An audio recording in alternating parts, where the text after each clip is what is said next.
असदुद्दीन ओवैसी के बिहार में उतरने से महागठबंधन की धड़कनें तेज हो गई हैं। ऐसा लग रहा है कि असदुद्दीन ओवैसी किसी बदले की आग में जल रहे हैं। ऐसे में आरजेडी और कांग्रेस वाले महागठबंधन की नींदें उड़ने वाली हैं। सीमांचल से लेकर मिथिलांचल तक एक बड़ा सियासी तूफान उठता दिखाई दे रहा है।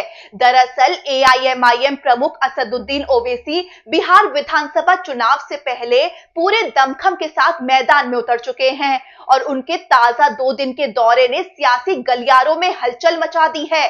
खास बात यह है कि ओवैसी की नजरें उन सीटों पर हैं जिन्हें परंपरागत रूप से महागठबंधन की मजबूत सीटें माना जाता है, यानी सीधी चुनौती आरजेडी और कांग्रेस को है। दरअसल साल 2020 के विधानसभा चुनाव के बाद जब आरजेडी ने एआईएमआईएम के 5 में से 4 विधायकों को तोड़ लिया था, तभी से ओवैसी अंदर ही अंदर इस राजनीतिक धोखे का जवाब देने की तैयारी में थे और अब वही पल शायद करीब आता दिख रहा है। ओवैसी इस बार सीमांचल, मिथिलांचल, चंपारण और सारण जैसे मुस्लिम बहुल इलाकों को टारगेट कर रहे हैं। ओवैसी के बिहार दौरे के शेड्यूल से साफ है कि वो रणनीति के साथ मैदान में उतर चुके हैं। सूत्रों की माने तो एआईएमआईएम इस बार बिहार की करीब 50 विधानसभा सीटों पर उम्मीदवार उतार सकती है।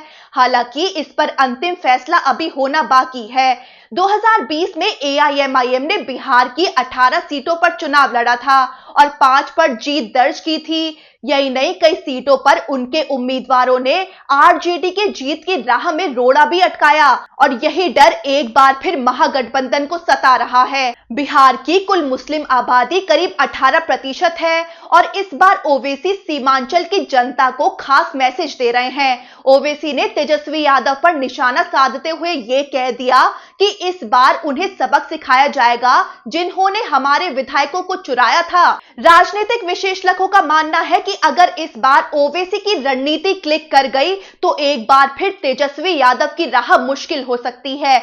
महागठबंधन जानता है कि एआईएमआईएम का असर सीधा मुस्लिम वोटों में बंटवारे का कारण बन सकता है और इसका सीधा फायदा बीजेपी और एनडीए को मिल सकता है। आरजेडी पहले से ही ओवैसी को वोट कटवा करार देती रही है और लगातार मुस्लिम समुदाय में यह संदेश देने की कोशिश कर रही है कि अगर वोट बटा तो बीजेपी जीत जाएगी।